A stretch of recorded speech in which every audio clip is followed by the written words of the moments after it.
ಅನುದಿನ ಅನುಕ್ಷಣ ಮನೆಯಲ್ಲೂ ಕಲಿಯೋಣ, ಕಲಿಕೆಯ ಹೊಸ ಹಾದಿಯಲಿ ಜೊತೆಗೂಡಿ ಹೆಜ್ಜೆಯ ಹಾಕೋಣ, ಸಂತಸದಿ ಕಲಿಯೋಣ ನಮ್ಮ ಹೆಮ್ಮೆಯ ಈ ಕ್ಲಾಸಿನಲ್ಲಿ. Yes sir. Yes teacher. Present ma'am. ಪ್ರೀತಿಯ ಮಕ್ಕಳೇ, ಗಣಿತ ಪಾಠ ಕೇಳೋದಕ್ಕೆ ಎಲ್ಲರೂ ಸಿದ್ಧರಾಗಿದ್ದೀರಾ ಅಲ್ವಾ? ಹಾಗಾದ್ರೆ ಇನ್ಯಾಕೆ ತಡ, ಪಾಠ ಶುರು ಮಾಡಿಬಿಡನ್ವಾ? ಈ ದಿನ 7ನೇ ತರಗತಿ ಗಣಿತ ಅಧ್ಯಾಯ 1 ಪೂರ್ಣಾಂಕಗಳ 2ನೇ ಅವಧಿಗೆ ನಿಮ್ಮೆಲ್ಲರಿಗೂ ಸ್ವಾಗತ.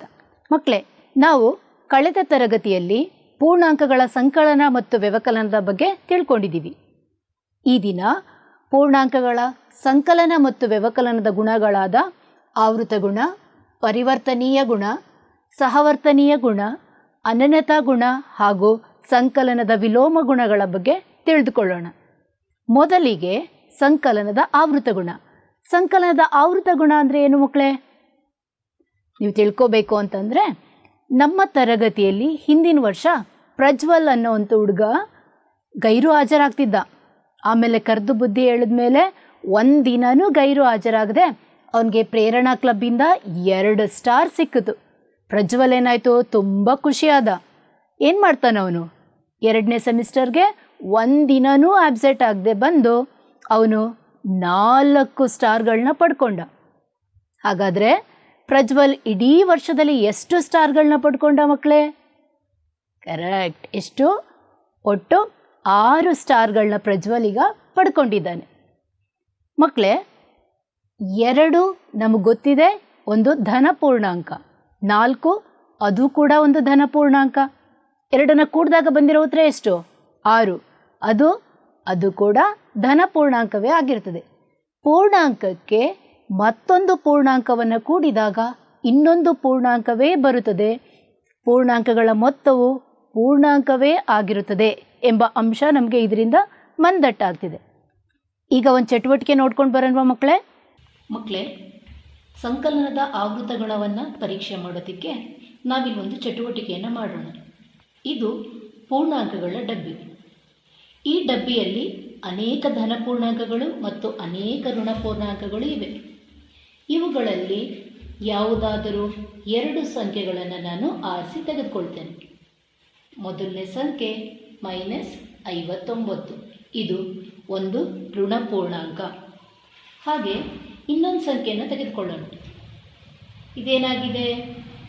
ಇದು +507 ಅಂದರೆ ಒಂದು ಧನ ಪೂರ್ಣಾಂಕ ಆಗಿದೆ. ಈ 2ರ ಮೊತ್ತ 448. ಧನ 448 ಇದು ಕೂಡ ಒಂದು ಪೂರ್ಣಾಂಕನೇ ಆಗಿದೆ. ಹಾಗಾದರೆ ಇನ್ನೊಂದು ಉದಾಹರಣೆ ನೋಡೋಣವಾ? +38 ಹಾಗೂ -110 ಒಂದು ಧನ ಪೂರ್ಣಾಂಕ ಹಾಗೂ ಒಂದು ಋಣ ಪೂರ್ಣಾಂಕ. ಈ 2ರ ಮೊತ್ತ -72. ಹೀಗೆ 2 ಪೂರ್ಣಾಂಕಗಳ ಮೊತ್ತವು ಮತ್ತೊಂದು ಪೂರ್ಣಾಂಕವೇ ಆಗಿರುತ್ತದೆ ಎಂಬ ಅಂಶವನ್ನು ಈ ಚಟುವಟಿಕೆ ಮೂಲಕ ತಿಳ್ಕೊಂಡಿದ್ದೀವಿ. ಇದನ್ನು ಸಂಕಲನದ ಆವೃತ ಗುಣ ಎಂದು ಕರೆಯುತ್ತಾರೆ. ಚಟುವಟಿಕೆ ನೋಡಿದ್ರಿ ಅಲ್ವಾ, ಸಂಕಲನದ ಆವೃತ ಗುಣವನ್ನು. ಈಗ ಇನ್ನು ಕೆಲವು ಉದಾಹರಣೆಗಳ ಮೂಲಕ ಅದನ್ನು ಮಂದಟ್ಟು ಮಾಡ್ಕೊಳ್ಳೋಣ. ಮೊದಲನೇ ಉದಾಹರಣೆ ನೋಡಿ. -15ಕ್ಕೆ +3 ಕೂಡಿದಾಗ ಏನು ಬರುತ್ತೆ? ಯಾರು ಹೇಳ್ತೀರಾ? ಹಾಂ, ಉತ್ತರ ಬರ್ಕೊಂಡ್ರಿ ಅಲ್ವಾ ನೀವೇ? -15ಕ್ಕೆ +3 ಕೂಡಿದಾಗ -12 ಬರುತ್ತದೆ. ಅದೊಂದು ಪೂರ್ಣಾಂಕನಾ? ಹೌದು, ಅದು ಒಂದು ಋಣ ಪೂರ್ಣಾಂಕ. ಹಾಗೆ 2ನೇ ಉದಾಹರಣೆ ನೋಡಿ ಮಕ್ಕಳೇ. +20ಕ್ಕೆ -20 ಕೂಡಿದಾಗ ನಿಮಗೆ ಹಿಂದಿನ ಅವಧಿಯಲ್ಲಿ ಮಾಡಿದ ಒಂದು ಗುಣ ನೆನಪಾಗ್ತಾ ಇರಬೇಕಲ್ವ? ಇದು ವಿಲೋಮ ಸಂಖ್ಯೆಗಳು. ಹೌದು, ಉತ್ತರ 0 ಆಗಿರುತ್ತದೆ. +20ಕ್ಕೆ -20 ಸೇರಿಸಿದಾಗ 0 ಬರುತ್ತದೆ. ಇದು ಕೂಡ ಒಂದು ಪೂರ್ಣಾಂಕ. 3ನೇ ಉದಾಹರಣೆ. -75ಕ್ಕೆ +18 ಕೂಡಿದಾಗ ಉತ್ತರ -57. ವೆರಿ ಗುಡ್ ಮಕ್ಕಳೇ, ಅದು ಕೂಡ ಒಂದು ಋಣ ಪೂರ್ಣಾಂಕ. ಹಾಗಾದರೆ ನಾವು ಇದನ್ನೆಲ್ಲ ಸೇರಿಸಿ ಏನಂತ ಹೇಳ್ಬೋದು ಹೇಳಿ? ಇವೆಲ್ಲವನ್ನು ಸೇರಿಸಿದಾಗ ಪೂರ್ಣಾಂಕಗಳು ಸಂಕಲನದಲ್ಲಿ ಆವೃತ ಗುಣವನ್ನು ಹೊಂದಿದೆ ಅನ್ನುವ ಅಂಶವನ್ನು ನಾವಿದನ್ನು ಮಂದಟ್ಟು ಮಾಡ್ಕೊಂಡಿದ್ದೀವಿ. ಹಾಗಾದರೆ ಸಂಕಲನದ ಆವೃತ ಗುಣವನ್ನು ಹೇಗೆ ನಿರೂಪಿಸಬಹುದು ಹೇಳಿ? ಯಾವುದೇ ಎರಡು ಪೂರ್ಣಾಂಕ ಎ ಮತ್ತು ಬಿಗಳಿಗೆ ಎ ಪ್ಲಸ್ ಬಿ ಒಂದು ಪೂರ್ಣಾಂಕವಾಗಿರುತ್ತದೆ. ಇದು ಸಂಕಲನದ ಆವೃತ ಗುಣ ಆಗಿದೆ. ಅರ್ಥ ಆಗಿದೆಯಲ್ಲ ಮಕ್ಕಳೇ? ಹಾಗಾದರೆ ಎರಡನೇದು ವ್ಯವಕಲನದ ಆವೃತ ಗುಣ ಏನು ಅಂತ ತಿಳ್ಕೊಳ್ಳೋಣ.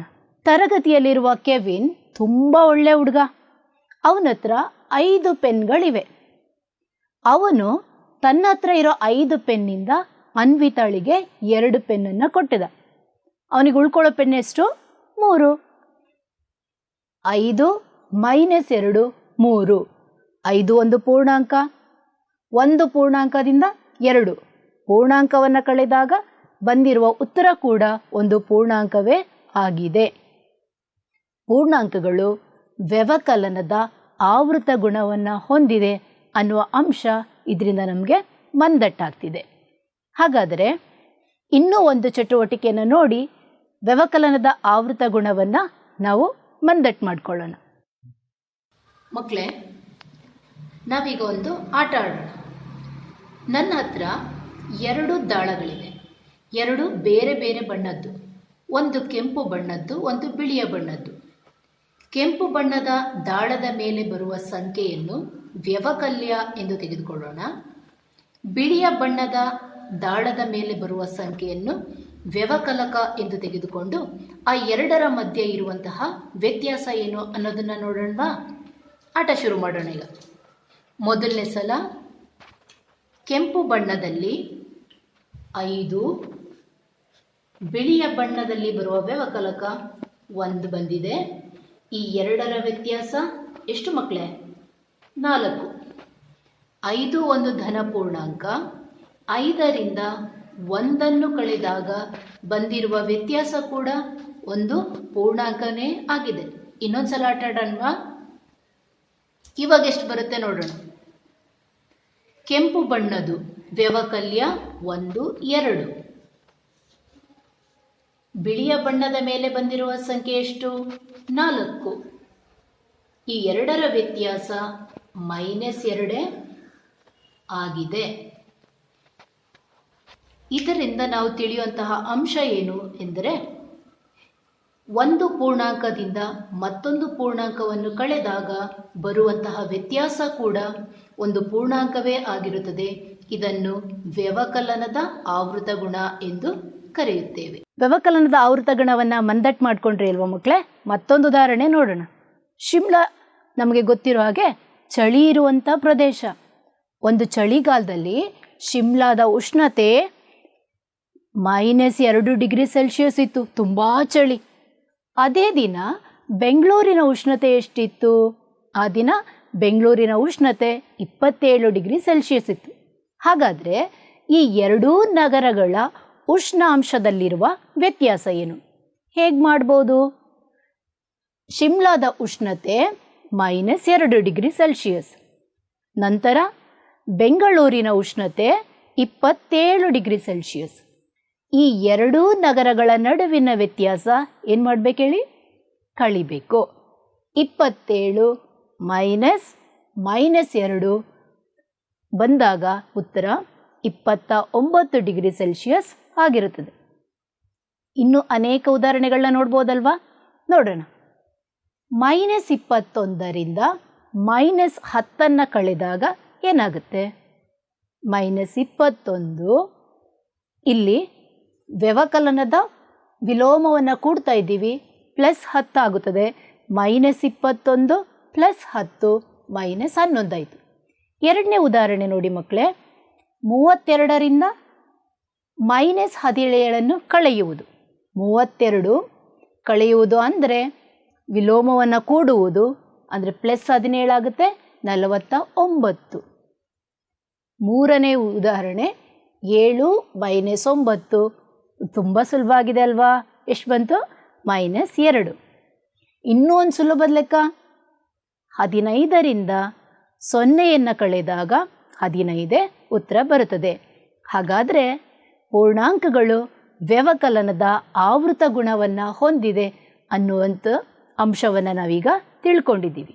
ಹಾಗಾದರೆ ವ್ಯವಕಲನದ ಆವೃತ ಗುಣವನ್ನು ಹೇಗೆ ನಿರೂಪಿಸುವುದು?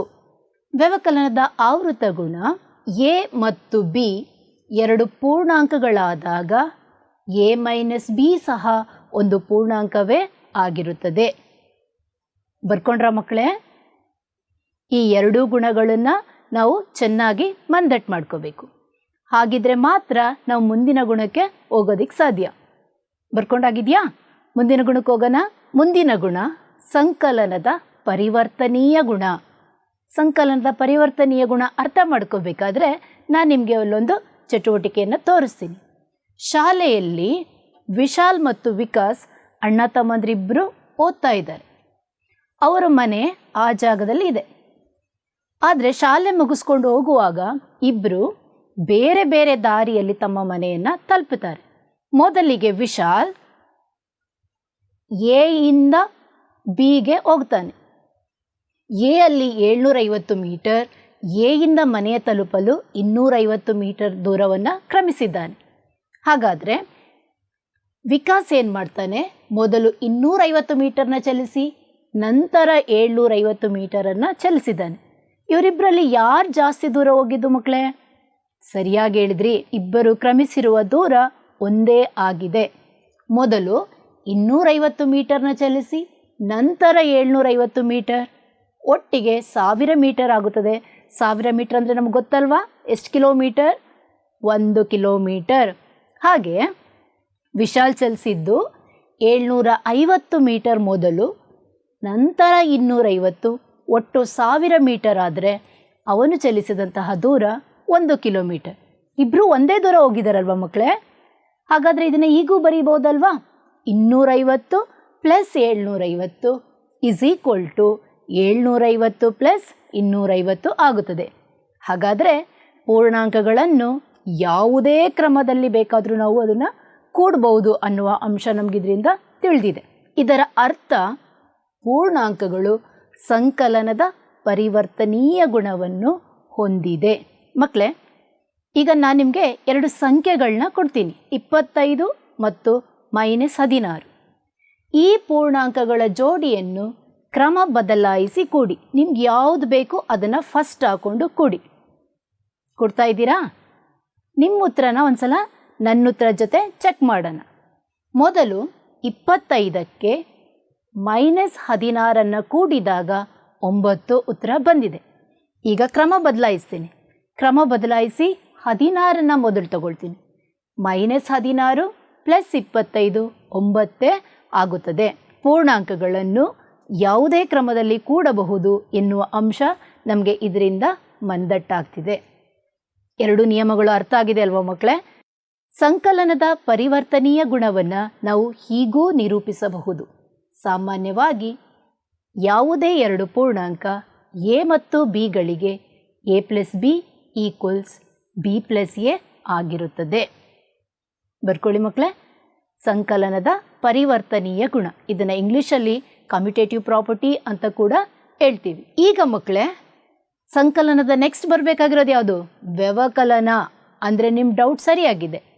ಪೂರ್ಣಾಂಕಗಳು ವ್ಯವಕಲನದಲ್ಲಿ ಪರಿವರ್ತನೀಯ ಗುಣವನ್ನು ಹೊಂದಿದೆಯೇ?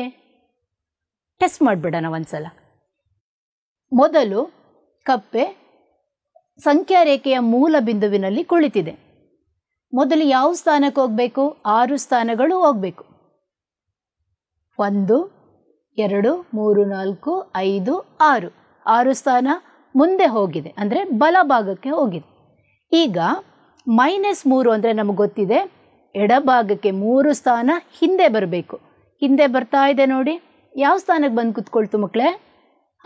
3ಕ್ಕೆ ಬಂದು ಕುಳಿತಿದೆ. ಹಾಗಾದರೆ ನಾವಿದನ್ನು 6 - 3 ಈಕ್ವಲ್ಸ್ 3 ಅಂತ ತಿಳ್ಕೊಂಡಿದ್ದೀವಿ. ಈಗ ಪರಿವರ್ತನೀಯ ನಿಯಮವನ್ನು ಪರೀಕ್ಷೆ ಮಾಡಬೇಕಾದ್ರೆ ಕ್ರಮ ಬದಲಾಯಿಸಿ ಕಳಿಬೇಕಾಗಿದೆ ಅಲ್ವಾ? ಕಳೆದು ನೋಡೋಣ. 3 ಮತ್ತು 6. ಮೊದಲು ಈ ಮೊಲ 3 ಸ್ಥಾನಗಳು ಜಂಪ್ ಮಾಡಬೇಕು. ಜಂಪ್ ಮಾಡ್ತು. ಯಾವ ಸ್ಥಾನದಲ್ಲಿದೆ? ಧನ ಪೂರ್ಣಾಂಕ +3ರ ಸ್ಥಾನದಲ್ಲಿ ಇದೆ. ಈಗ -6 ಅಂದರೆ ಆ ಜಾಗದಿಂದ 6 ಸ್ಥಾನಗಳು ಹಿಂದೆ ಬರಬೇಕು.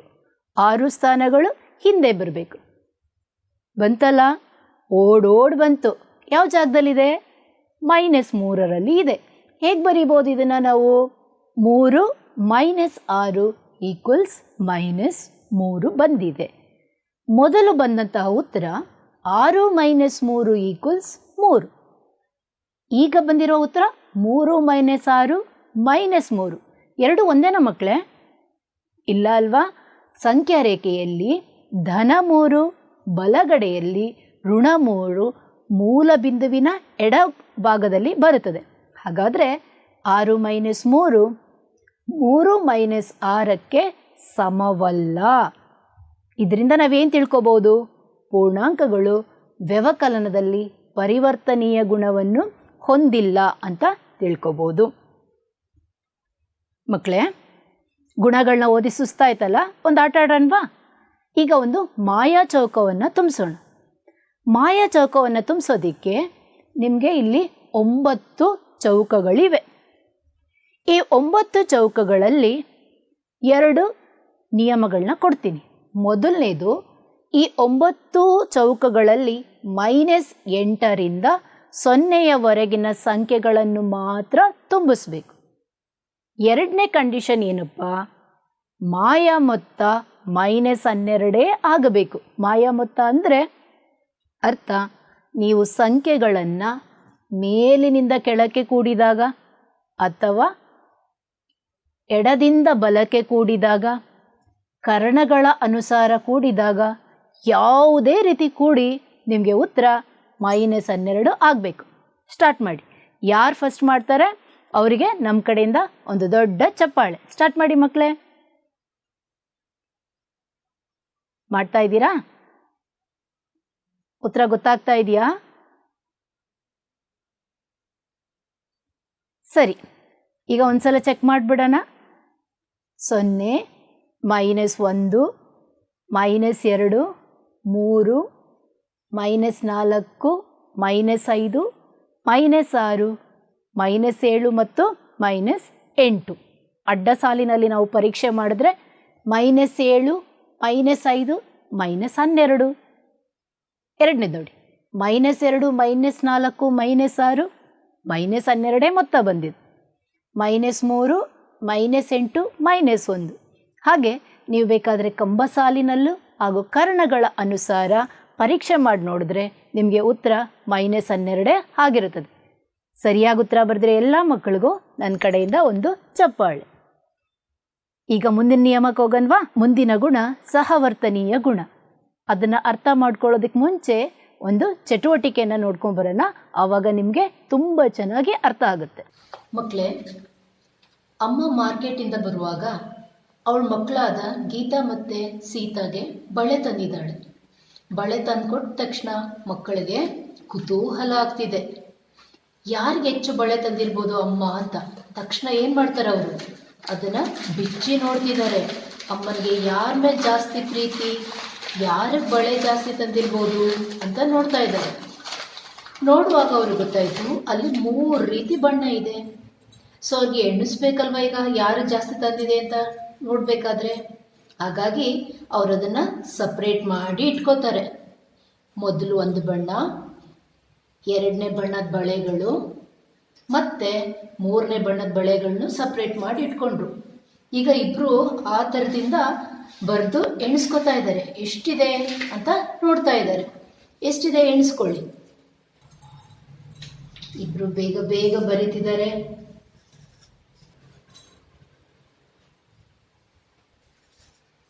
ಇಬ್ಬರು ಕೂಡ್ತಾ ಇರುವಂತಹ ಕ್ರಮವನ್ನು ನೋಡಿ. ಇವಾಗ ನೋಡೋಣ ಅಮ್ಮಂಗೆ ಯಾರ ಮೇಲೆ ಪ್ರೀತಿ ಅಂತ. ಅರೆ, ಇಬ್ಬರಿಗೂ ಒಂದೇ ರೀತಿ ನಂಬರ್ ಬಂದಿದೆಯಲ್ಲ. ಇಬ್ಬರ ಹತ್ರ ಬಂದಿರುವಂತಹ ಬಳೆಗಳ ಸಂಖ್ಯೆ 20. ಇಲ್ಲಿ ನೀವು ಗಮನಿಸಬೇಕಾಗಿರೋದು ಮಕ್ಕಳೇ, ಮೊದಲು ಕೂಡಿರುವಂತಹ ಗುಂಪುಗಳು ನೋಡಿ. 5 + 6 11. 11ಕ್ಕೆ 9 ಕೂಡಿದಾಗ 20 ಆಗಿದೆ. ಎರಡನೇ ರೀತಿಯಲ್ಲಿ 9ಕ್ಕೆ 5 ಕೂಡಿದಾಗ 14, 14ಕ್ಕೆ 6 ಕೂಡಿದಾಗ 20. ಪೂರ್ಣಾಂಕಗಳಲ್ಲಿ ಗುಂಪುಗಳನ್ನು ಬದಲಾಯಿಸಿ ಕೂಡಿದಾಗ ಮೊತ್ತ ಸಮವಾಗಿರುತ್ತದೆ. ಇದನ್ನು ಸಹವರ್ತನೀಯ ನಿಯಮ ಎಂದು ಕರೆಯುತ್ತೇವೆ. ಅರ್ಥ ಆಯ್ತಾ ಮಕ್ಕಳೇ? ಚಟುವಟಿಕೆನ ನೋಡಿದ್ರಿ ಅಲ್ವಾ ಮಕ್ಕಳೇ? ಹಾಗಿದ್ರೆ ಈಗ ಸಂಖ್ಯೆಗಳನ್ನ ತಗೊಂಡು ಅದನ್ನು ಪರೀಕ್ಷೆ ಮಾಡೋಣವಾ? ಸಹವರ್ತನೀಯ ಗುಣವನ್ನು -3, 1, -7 ಈ 3 ಸಂಖ್ಯೆಗಳನ್ನು ತೆಗೆದುಕೊಂಡು ಪರೀಕ್ಷೆ ಮಾಡೋಣ. ಮೊದಲಿಗೆ -3 ಮತ್ತು 1 ಒಂದು ಗುಂಪಾಗಿ ನಾನು ಮಾಡ್ಕೊಂಡಿದ್ದೀನಿ. ಆಗ -3 + 1 -2, -2ಕ್ಕೆ -7 ಕೂಡಿದಾಗ -9 ಬರುತ್ತದೆ. ಹಾಗಿದ್ರೆ ಬಲಭಾಗದಲ್ಲಿ ನೋಡೋಣ. ಬಲಭಾಗದಲ್ಲಿ ಏನು ಮಾಡಬೇಕು? ಗುಂಪುಗಳನ್ನ ಬದಲಾಯಿಸಬೇಕು. ಹೇಗೆ ಬದಲಾಯಿಸಿದ್ದೀವಿ ಅನ್ನೋದನ್ನು ನೋಡಿ ಮಕ್ಕಳೇ. -3 + 1 ಮತ್ತು -7 ಈಗ ಒಂದು ಗುಂಪಾಗಿದೆ. ಈ ಭಾಗದಲ್ಲಿ -3, 1 ಒಂದು ಗುಂಪಿನಲ್ಲಿತ್ತು. ಬಲಭಾಗದಲ್ಲಿ 1 ಮತ್ತು -7 ಒಂದು ಗುಂಪಾಗಿದೆ. ಹಾಗಾದರೆ ಉತ್ತರ ಏನು? -3 + -6 ಎರಡರ ಮೊತ್ತ -9 ಆಗಿದೆ. ಪೂರ್ಣಾಂಕಗಳು ಸಂಕಲನದಲ್ಲಿ ಸಹವರ್ತನೀಯ ಗುಣವನ್ನು ಹೊಂದಿದೆ. ಅರ್ಥ ಆಯ್ತಾ? ಸರಿ ಮಕ್ಕಳೇ, ಸಹವರ್ತನೀಯ ಗುಣ ಅಂತ ಹೇಳಿದ್ರೆ ಸಾಮಾನ್ಯವಾಗಿ ಯಾವುದೇ ಪೂರ್ಣಾಂಕಗಳು, ಇಲ್ಲಿ ಗಮನಿಸಿ, ನಾವು 3 ಅಂಶಗಳನ್ನು ತೆಗೆದುಕೊಳ್ಬೇಕು. ಎ, ಬಿ ಮತ್ತು ಸಿಗಳಿಗೆ a + b + c = a + b + c ಆಗಿರುತ್ತದೆ. ಮಕ್ಕಳೇ, ಆವರಣವನ್ನು ಗಮನಿಸಿ. ಎಡಭಾಗದಲ್ಲಿ a + b ನಾವು ಒಂದು ಗುಂಪು ಮಾಡಿದ್ದೀವಿ. ಬಲಭಾಗದಲ್ಲಿ b + c ಇನ್ನೊಂದು ಗುಂಪಾಗಿ ನಾವು ಮಾಡಿರ್ತೇವೆ. ಈ ಅಂಶವನ್ನು ನೀವು ಕೂಲಂಕುಷವಾಗಿ ತಿಳ್ಕೊಬೇಕಾಗತ್ತೆ. ಅರ್ಥ ಆಗಿದೆಯಾ ಮಕ್ಕಳೇ? ಈಗ ಸಂಕಲನದ ಅನನ್ಯತಾಂಶ. ಸಂಕಲನದ ಅನನ್ಯತಾಂಶ ನೋಡಿ, ಮರದಲ್ಲಿ ಯಾವುದೇ ಪಕ್ಷಿಗಳಿನ್ನೂ ಕುತ್ಕೊಂಡಿಲ್ಲ. ಹಾಗಾಗಿ ಮರದ ಮೇಲೆ ಕುಳಿತಿರೋ ಪಕ್ಷಿಗಳ ಸಂಖ್ಯೆ ಎಷ್ಟು? 0. ಈಗ ಒಂದೊಂದೇ ಪಕ್ಷಿ ಬಂದು ಕುತ್ಕೊಳ್ತಾ ಇದೆ. ಮೊದಲನೇದು ಬಂದು ಕುತ್ಕೊಂಡಿದೆ, ಎರಡನೇದು ಬಂದು ಕುಳಿತುಕೊಳ್ತು, ಮೂರನೇದು ಬಂದು ಕುಳಿತಿದೆ. ಮರದ ಮೇಲಿರೋ ಪಕ್ಷಿಗಳ ಸಂಖ್ಯೆ ಎಷ್ಟು ಮಕ್ಕಳೇ? 3. ಮೊದಲು ಯಾವುದೇ ಪಕ್ಷಿಗಳಿರಲಿಲ್ಲ, ನಂತರ 3 ಪಕ್ಷಿಗಳು ಬಂದು ಕುಳಿತುಕೊಂಡಿವೆ. ಹಾಗಾದರೆ ಮರದ ಮೇಲಿರುವ ಪಕ್ಷಿಗಳ ಸಂಖ್ಯೆ 3 ಆಗುತ್ತೆ. ಇನ್ನೊಂದು ನೋಡೋಣ. ಮರದ ಮೇಲೆ 3 ಪಕ್ಷಿನೂ ಇದೆ, ಇನ್ಯಾವುದು ಬಂದಿಲ್ಲ. 3 + ಯಾವುದು ಬಂದಿಲ್ಲ ಅಂದರೆ ಏನರ್ಥ? 0. ಮರದಲ್ಲಿ ಕುಳಿತಿರುವ ಪಕ್ಷಿಗಳ ಸಂಖ್ಯೆ 3 ಆಗಿದೆ. ಇದನ್ನು ಸಂಕಲನದ ಅನನ್ಯತಾಂಶ ಅಂತ ಕರಿಬೋದು. ಸಂಕಲನದ ಅನನ್ಯತಾಂಶ ಯಾವುದೇ ಪೂರ್ಣಾಂಕಕ್ಕೆ 0ಯನ್ನು ಸೇರಿಸಿದಾಗ ಅದೇ ಪೂರ್ಣಾಂಕವನ್ನು ಪಡೆಯುತ್ತೇವೆ. ಎ ಅನ್ನುವ ಒಂದು ಪೂರ್ಣಾಂಕಕ್ಕೆ 0ಯನ್ನು ಸೇರಿಸಿದಾಗ ಅಥವಾ 0ಗೆ ಎಯನ್ನು ಸೇರಿಸಿದಾಗ ನಮಗೆ ಅದೇ ಸಂಖ್ಯೆ ಎ ಬರುತ್ತದೆ. ಹಾಗಾದರೆ 0ನ ಏನು ಹೇಳ್ಬೋದು? 0ಯನ್ನು ಸಂಕಲನದ ಅನನ್ಯತಾಂಶ ಅಂತ ಕರಿಬೋದು. ಸಂಕಲನದ ವಿಲೋಮಗುಣ. ಮಕ್ಕಳೇ, ನಾವಿದರ ಬಗ್ಗೆ ಕಳೆದ ಅವಧಿಯಲ್ಲೇ ನಾನು ನಿಮಗೆ ಹೇಳಿದ್ದೆ. ಅದನ್ನು ಇನ್ನೊಂದು ಸಲ ನೆನಪು ಮಾಡ್ಕೊಳ್ಳೋಣ. +3ಕ್ಕೆ -3 ಸೇರಿಸಿದಾಗ ಮೂಲಬಿಂದು 0 +3, 0ಯಿಂದ ಬಲಭಾಗಕ್ಕೆ 3 ಸ್ಥಾನಗಳು ಹೋಗಬೇಕಾಗಿದೆ. -3 ಬಲಭಾಗದಿಂದ ಮತ್ತೆ ಬಂದಿದ್ದೀವಿ ವಾಪಸ್. ಆಗ ಮೂಲ ಬಿಂದುವಿಗೆ ಬಂದು ಕುಳಿತಿರುವುದರಿಂದ +3ರ ಸಂಕಲನದ ವಿಲೋಮ -3 ಆಗಿರುತ್ತದೆ ಮತ್ತು -3ರ ಸಂಕಲನದ ವಿಲೋಮ +3 ಆಗಿರುತ್ತದೆ ಎಂದು ನಾವು ತಿಳ್ಕೊಳ್ಬಹುದು. ಇನ್ನೂ ಕೆಲವು ಉದಾಹರಣೆಗಳನ್ನ ನೋಡೋದಾದರೆ +32ರ ಸಂಕಲನದ ವಿಲೋಮ -32 ಆಗಿದೆ. -23ರ ಸಂಕಲನದ ವಿಲೋಮ +23 ಆಗಿದೆ. ಸಾಮಾನ್ಯೀಕರಿಸಿ ಹೇಳೋದಾದರೆ ಯಾವುದೇ ಪೂರ್ಣಾಂಕ +aಯ ಸಂಕಲನದ ವಿಲೋಮ -a ಆಗಿದೆ. ಇದನ್ನು ಸಂಕಲನದ ವಿಲೋಮ ಗುಣ ಎಂದು ತಿಳಿಯಬಹುದು. ಮಕ್ಕಳೇ, ಇಲ್ಲಿ ನಾವು ಅದನ್ನು ವಿರುದ್ಧವಾಗಿ ಕೂಡ ಹೇಳ್ಬೋದು. ಯಾವುದೇ ಪೂರ್ಣಾಂಕ ಮೈನಸ್ ಎಯ ಸಂಕಲನದ ವಿಲೋಮ ಪ್ಲಸ್ ಎ ಆಗಿದೆ ಎಂದೂ ಸಹ ನಾವು ಹೇಳ್ಬೋದು. ಅರ್ಥ ಆಗಿದೆಯಲ್ವಾ ಮಕ್ಕಳೇ? ಈಗ ಈ ಎಲ್ಲ ಗುಣಗಳನ್ನು ಸೇರಿಸಿ ನಾನು ನಿಮಗೆ ಕೆಲವೊಂದು ಅಭ್ಯಾಸದ ಲೆಕ್ಕಗಳನ್ನು ಕೊಡ್ತೀನಿ, ಮಾಡ್ತೀರಾ ಅಲ್ವಾ? ಸರಿ, ಮುಂದಿನ ಹೇಳಿಕೆಗಳು ಸರಿ ಹೊಂದುವಂತೆ ಖಾಲಿ ಬಿಟ್ಟ ಸ್ಥಳಗಳನ್ನು ತುಂಬಿರಿ. ಮೊದಲನೇ ಲೆಕ್ಕ, -5 + -8 ಈಕ್ವಲ್ಸ್ -8 ಪ್ಲಸ್ ಡ್ಯಾಶ್. ಯಾವ ಸಂಖ್ಯೆ ಆ ಜಾಗದಲ್ಲಿ ಬರಬೇಕು? ಎಷ್ಟೊಂದು ಜನ ಆಗಲೇ ಮಾಡ್ತಾ ಇದ್ದಾರೆ. ವೆರಿ ಗುಡ್ ಮಕ್ಕಳೇ. ಉತ್ತರ ಹೇಳ್ಬೇಡಿ, ಮೊದಲು ಎಲ್ಲ ಪ್ರಶ್ನೆಗಳನ್ನು ನೋಡೋಣ, ಆಮೇಲೆ ಯಾರು ಫಸ್ಟ್ ಬರ್ತಿದ್ದಾರೆ ಅನ್ನೋದನ್ನು ಪರೀಕ್ಷೆ ಮಾಡೋಣ. ಎರಡನೇದು -53 ಪ್ಲಸ್ ಡ್ಯಾಶ್ ಈಕ್ವಲ್ಸ್ -53. ಹಾಗೆ ನಿಯಮಗಳನ್ನ ಕೂಡ ನೆನಪು ಮಾಡ್ಕೊಳ್ಳಿ ಮಕ್ಕಳೇ. ಆ ಜಾಗದಲ್ಲಿ ಯಾವ ಸಂಖ್ಯೆ ಬಂದಾಗ ಯಾವ ನಿಯಮ ಬರಬೇಕು ಅನ್ನೋದು ಕೂಡ ನಿಮಗೆ ಹೊಳಿತಾ ಇರಬೇಕು. ಮೂರನೇ ಪ್ರಶ್ನೆ, 17 ಪ್ಲಸ್ ಡ್ಯಾಶ್ ಈಕ್ವಲ್ಸ್ 0. 13 ಪ್ಲಸ್ -12 ಒಂದು ಗುಂಪು ಪ್ಲಸ್ ಡ್ಯಾಶ್ ಈಕ್ವಲ್ಸ್ 13 ಪ್ಲಸ್ -12 -7 ಇನ್ನೊಂದು ಗುಂಪು ಆಗಿದೆ. ಯಾವ ಸಂಖ್ಯೆಯಲ್ಲಿ ಬರಬೇಕು ಅನ್ನೋದನ್ನು ನೀವು ತುಂಬಿಸಿ. ಕೊನೆಯ ಪ್ರಶ್ನೆ, -4 plus 15 plus -3 equals -4 plus 15 equals dash. ಓ, ಎಷ್ಟೊಂದು ಜನ ಕೈ ಎತ್ತುತ್ತಾ ಇದ್ದೀರಲ್ವಾ? ಉತ್ತರ ಆಯಿತಾ? ಸರಿ, ಹಾಗಾದರೆ ಚೆಕ್ ಮಾಡೋಣ ಮಕ್ಕಳ. ಉತ್ತರ ಬರ್ದಾಗಿದೆ ಅಲ್ವಾ ಮಕ್ಕಳೇ? ಒಂದು ಸಲ ನಿಮ್ಮ ಉತ್ತರಗಳನ್ನು ಪರೀಕ್ಷೆ ಮಾಡಿಬಿಡೋಣ. ಮೊದಲನೇದು ಉತ್ತರ ಏನು ಬರೆದ್ರಿ? -5 ಸರಿಯಾಗಿದೆ. ಯಾರ್ಯಾರು ಸರಿಯಾಗಿ ಬರ್ದಿದ್ದಾರೋ ಆ ಮಕ್ಕಳಿಗೆಲ್ಲರಿಗೂ ಒಂದೊಂದು ಆ್ಯಪಲ್ ಕೊಡ್ತೀನಿ. ಎರಡನೇ ಉತ್ತರ ಏನು? ಉತ್ತರ -53ಕ್ಕೆ 0ಯನ್ನು ಸೇರಿಸಿದಾಗ -53 ಬರುತ್ತದೆ. ಯಾರು ಸರಿ ಉತ್ತರ ಬರ್ದಿದ್ದೀರೋ ಎಲ್ಲ ಮಕ್ಕಳಿಗೂ ಒಂದೊಂದು ಚಾಕ್ಲೇಟ್. ಮೂರನೇ ಉತ್ತರ ನೋಡಿ ಮಕ್ಕಳೇ, 17ಕ್ಕೆ ಯಾವ ಸಂಖ್ಯೆಯನ್ನು ಕೂಡಿದಾಗ 0 ಬರಬೇಕು? -17. -17 ಬರ್ದಿರೋ ಎಲ್ಲ ಮಕ್ಕಳಿಗೂ ಒಂದೊಂದು ಕಪ್ ಕೇಕ್. 4 ಪ್ಲಸ್ 13 ಪ್ಲಸ್ -12 ಈ ಎರಡು ಒಂದು ಗುಂಪಿನಲ್ಲಿದೆ. ಅದಕ್ಕೆ ಯಾವ ಸಂಖ್ಯೆಯನ್ನು ಸೇರಿಸಿದಾಗ ಬಲಭಾಗದ ಉತ್ತರ ಬರುತ್ತದೆ? ನೋಡಿದ ತಕ್ಷಣ ಗೊತ್ತಾಗಿದೆ ಅಲ್ವಾ? -7. -7 ಉತ್ತರ ಬರ್ದಿರೋ ಎಲ್ಲ ಮಕ್ಕಳಿಗೂ ಒಂದೊಂದು ಲಾಲಿಪಾಪ್ ಕೊಡೋಣವಾ? ಸರಿ. ಕೊನೆಯ ಪ್ರಶ್ನೆ, ಉತ್ತರ -3.